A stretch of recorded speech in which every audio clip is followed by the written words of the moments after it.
And so I'll invite Anna to share a guided meditation, which you can join in. There's a relaxation, but join in however you like, sitting, lying, standing, kneeling, reclining, however you feel comfortable to be able to relax for, say, 15 minutes. And I will now bow out and hand over to Anna.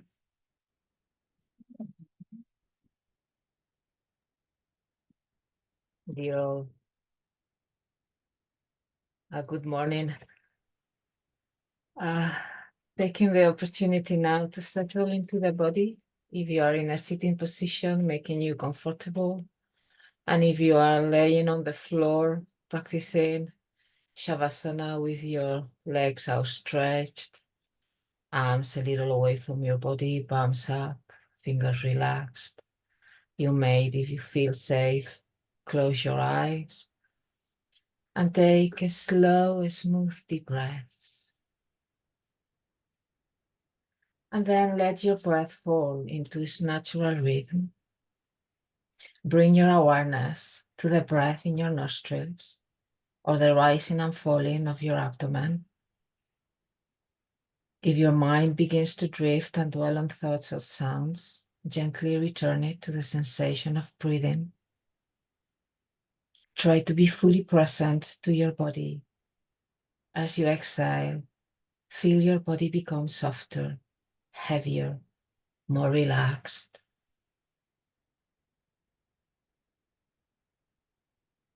Focus your awareness on your scalp and the top of your head. Be open and inquisitive. Try to feel the sensation in there just as it is. You may feel tightness, tingling, pressure, coolness, warmth, or nothing at all. If there is no sensation, just notice too. Don't struggle with what you feel. Simply have a caring interest in what is happening and try to be fully attentive to your experience and continue to breathe. Now bring your attention to your face. Focus on your forehead and temples and become aware of any sensation with openness, simply accepting what is there. Now direct your awareness to your eyes and the area surrounding your eyes and accept the sensations you feel. If your mind has begun to wander, that is what minds usually do, gently return it. Now, notice your nose, cheeks, and mouth, feeling any sensations there. Now become mindful of your chin, jaw, ears, observing and accepting the sensations just as they are.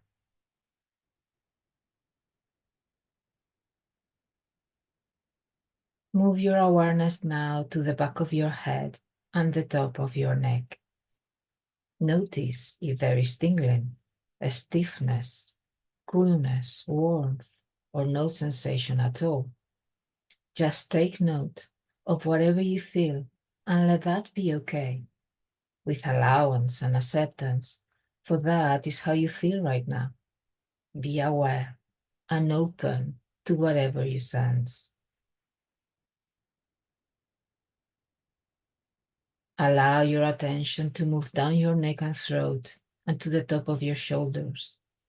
Feel everything with a kind allowance.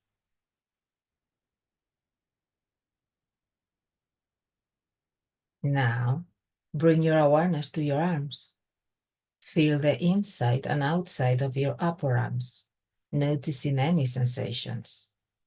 As you move your attention down to the elbows, forearms, wrists, and then hands, noticing each finger.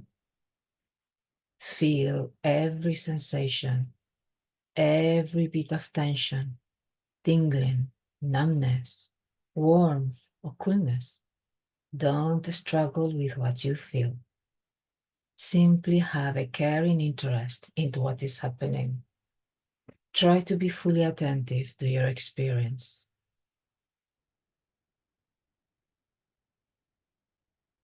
Now, notice the top of your chest, feeling any sensation as you move from your chest, following your ribs to your upper back and to your shoulder blades.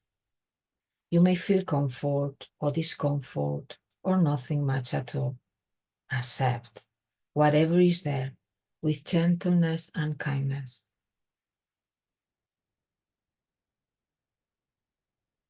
Next, let your attention move down your spine to your lower back and then to your abdomen. Feel yourself breathe as your abdomen and lower back expand and contract with each in and out breath. You may even feel sensations in your internal organs.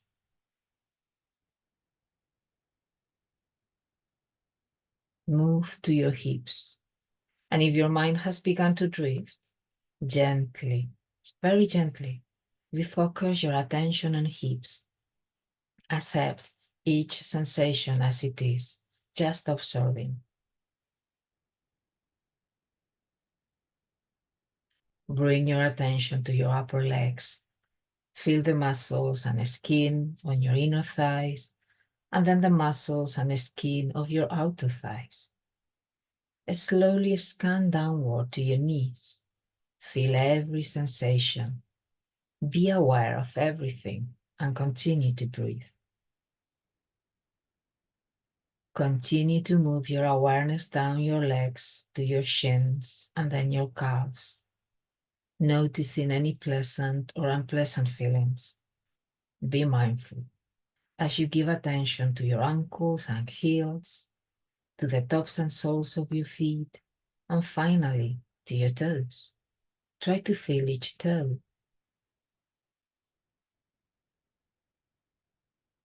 Now allow your awareness to encompass your entire body.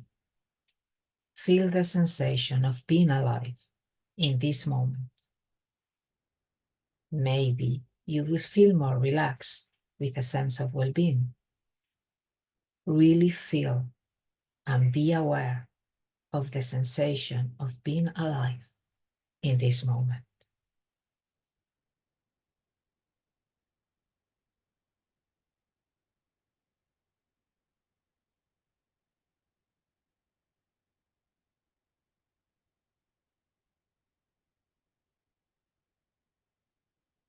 Stay mindful of your body. Slowly move your fingers and toes. Stretch your arms and legs. If you are lying on the floor, bringing your knees onto your chest, rocking gently from side to side. Before opening your eyes if they are closed and coming to sit.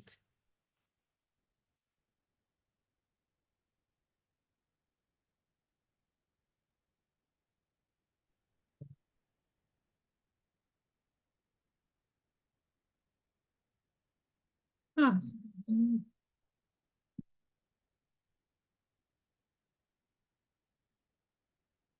Thank you so much, Anna. And in all the faffing about at the beginning of this meeting, I completely forgot to invite the bell. So I will now invite 3 sounds of the bell to give a proper beginning to Thay's talk, which is for about 20 minutes.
in the traditions of religion, we tend to believe more in something long-lasting, like the soul. We know that in Buddhism, the notion of soul does not exist. You can call consciousness, you can imagine, you can identify consciousness with soul. You may even call consciousness your soul, with the condition that you know that its nature is only a cinematographic nature. Your consciousness is made of one instant flash manifestation. And if you understand like that, you are free to use any word, including soul. But if you use consciousness, you think of consciousness as something long-lasting, even the word consciousness is wrong. Consciousness, as well as object of consciousness, they manifest in such a way that look like cinema. And people in quantum physics, they begin to see clearly. So when we tend to believe that consciousness is permanent, the soul is permanent, and only the body perish, the soul continue like that for a long time, to go to the heaven or to go to the hell. That is the belief in eternalism.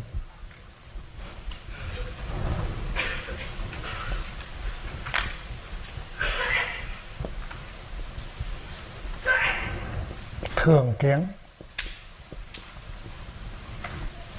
the view of permanence, which is a wrong view. Because Buddhism proposes impermanence, and impermanence goes well with science, because science also acknowledges that everything is impermanent. They exist only in one flash. So that applies not only to consciousness, but to the world which is object of consciousness. And you see that in elementary Buddhism, we learn that dharma, with a capital D, is the teaching of the Buddha.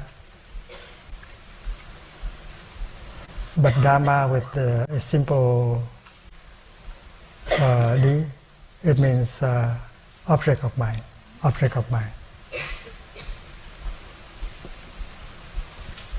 or knowable.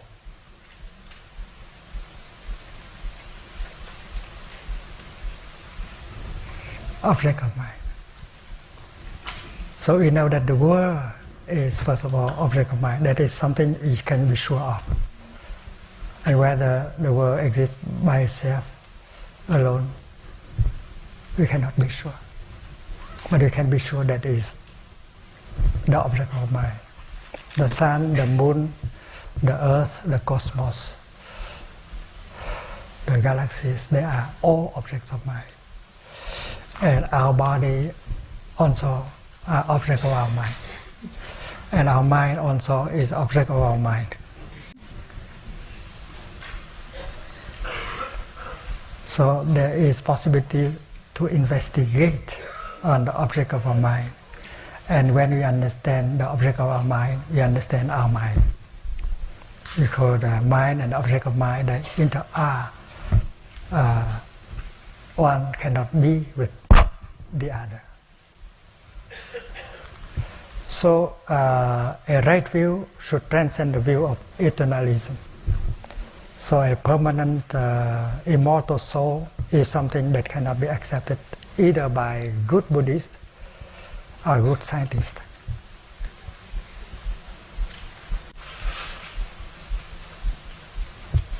But the opposite view, that after this body disintegrates, you disappear altogether, that is another extreme. This is another wrong view, called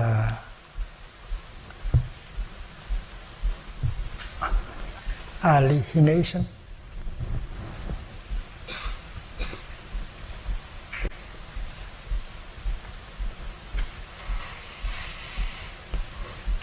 Annihilatism is okay, or you have to say annihilationism.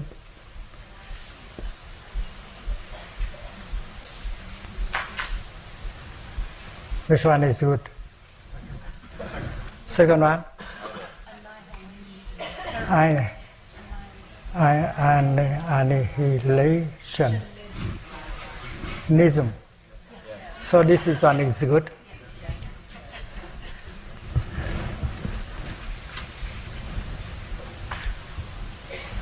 So this is an extreme, and this is another extreme. This is a wrong view, this is another wrong view. To say that you disappear altogether with your body is a wrong view. It's called a đoạn kiến.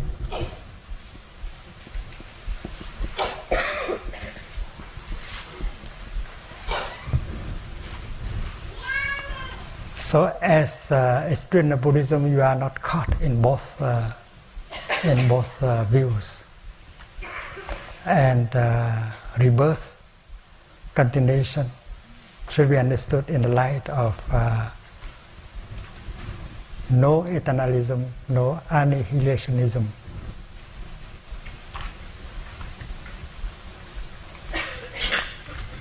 So the popular, the Buddhism of devotion, popular Buddhism may believe something, may adopt a more eternalistic approach. They think that after the disintegration of the body, the soul remains the same and will penetrate into another body, an animal or a tree or a squirrel or a deer or another person. That person may be white, may be black, may be brown, and so on. So that is naive if we stand from the viewpoint of right view.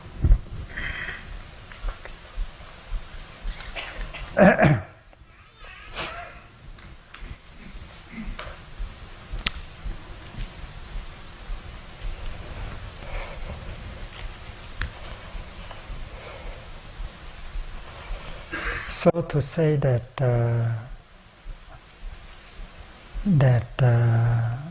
after we die,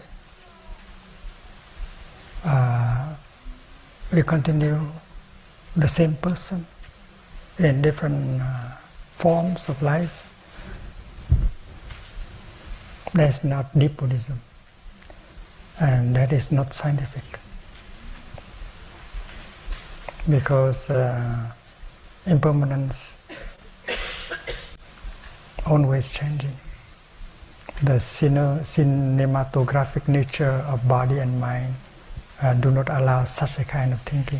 So it's neither Buddhist nor scientific. But a number of scientists they are caught in this view, and they are not good scientists, because good scientists see that nothing can disappear. Nothing is born, nothing dies. These are only continued manifestation in different kind of forms. So that is a kind of rebirth, that is kind of samsara, that is a kind of continuation, but in the light of impermanence and no self. And many scientists are capable of seeing that. So annihilation is neither Buddhist nor science. No. And a good Buddhist students can transcend both these two wrong views. And the notion of rebirth, the notion of continuation is free from these two views. Otherwise it's not very Buddhist, it's not very scientific. Suppose you are a cloud, and this is to use an image for meditation. You are a cloud. You are made of tiny crystals of ice or of water, and you are so light so that you don't fall. You can float. And the huge clouds, millions of tons of water floating like that.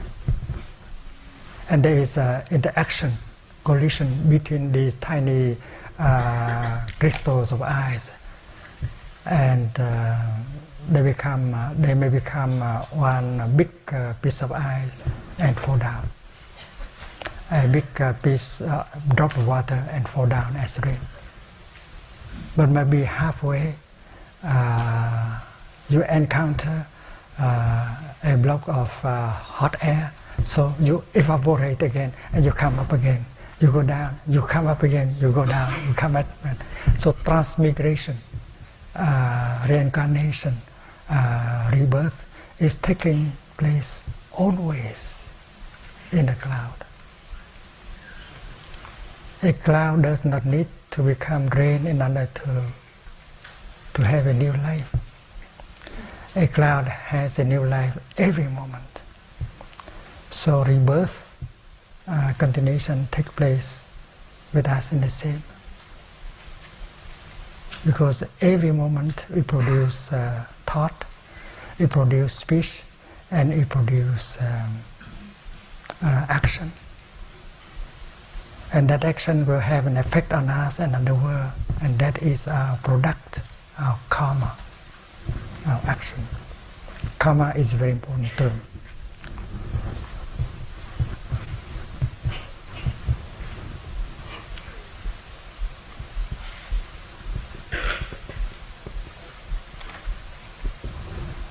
So look at that cloud, and if you think that that cloud just float and is the same cloud, that's not true. A cloud is very active. There's a lot of activities in a cloud, and a cloud can produce very powerful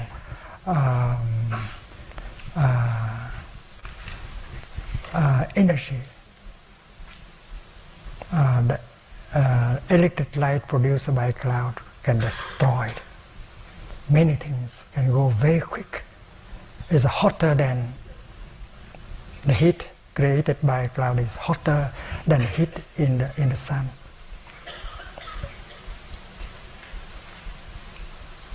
So we don't understand enough about clouds.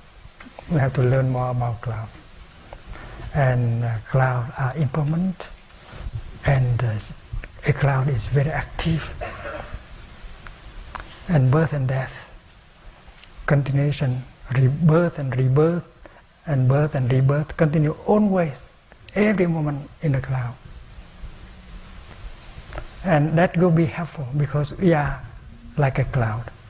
In fact, there's a lot of cloud in us. And we continue to drink cloud every day. So birth and death are taking place in every moment of our daily life. We should not say that, I will die only in 20 years or 30 years. No, you are dying right in this moment, and you are reborn right in this moment. So rebirth is something that is happening in the here and the now, and not in the future. So when someone asks you, what happened to me when I die?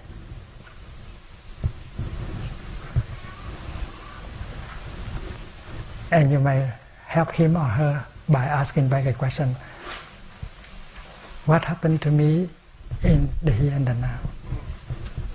And if you know what happened to you in the here and the now, you can answer the other question very easily. You are undergoing birth and death right now. Rebirth is taking place right now. Because mentally and physically, you are of a cinematographic nature, and you are reborn every instant. You are renewed in every instant in order to be a new person, a new being. And if you know how to do it, your renewal is beautiful. With karma, you can assure a beautiful continuation, a better continuation. If you know how to handle your thinking, your speech and your action, you will be more beautiful. And this is possible. That is action, that is karma.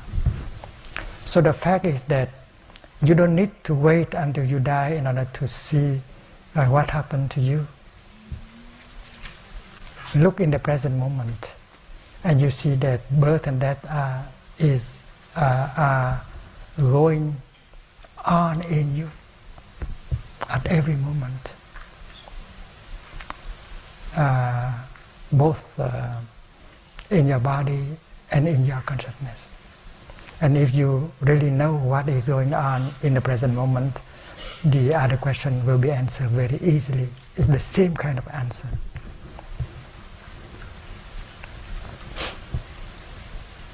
Every moment of our daily life, there is input, there is output. You breathe in, you take food, you have new ideas, new feelings, and there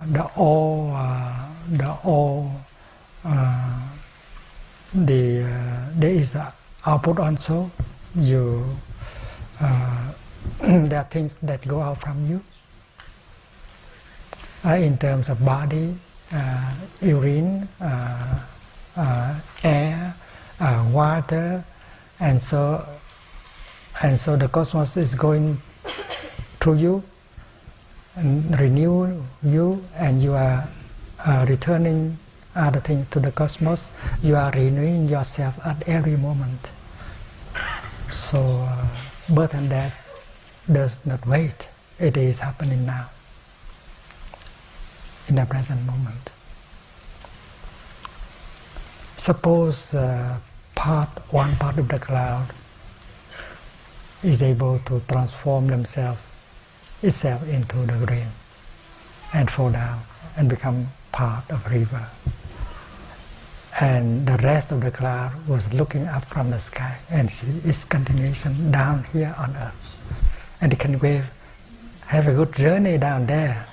I enjoy up here, but you, part of me, I hope you enjoy down there. To be floating up here is nice, but to be flowing down there is also nice. So you are both up there and in here. That is our cloud. And as a human being, we can see that too. I can see myself in my students and my friends. I hope them good luck, because their good luck is my good luck. By my disciples and my friends carry me with them, and I wish them the best. And my happiness and suffering depend on them. I continue. So when I look, I don't just see me here. I see me there. So I wave, have a good stay there, have a good time. You see? So that is the way to look. You see yourself not just in this body, because there is a wrong view. You see yourself because everywhere, because every moment you produce thought, you produce speech, you produce action that continue you in the world. You are there and not just here.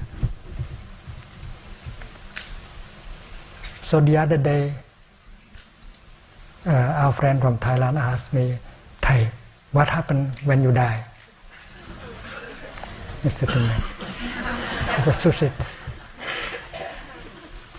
I said that I will not die. I will continue with my friends and my students. I'll be there for a long time. I want to enjoy traveling and being around. So in 100 years from now, if you come to Plum Village, you still see me in different forms and younger, and more beautiful. And because it is possible to be more beautiful in our way of thinking, in our way of speaking and acting, if we know how to generate right view. With right view, we don't suffer. We can produce thoughts of compassion, understanding, forgiveness, and we feel light within us, and we heal the world. So it is possible to continue in beauty. So a cloud can do the work of self-purification up there, so that when it becomes snow or river, it is beautiful. It is possible.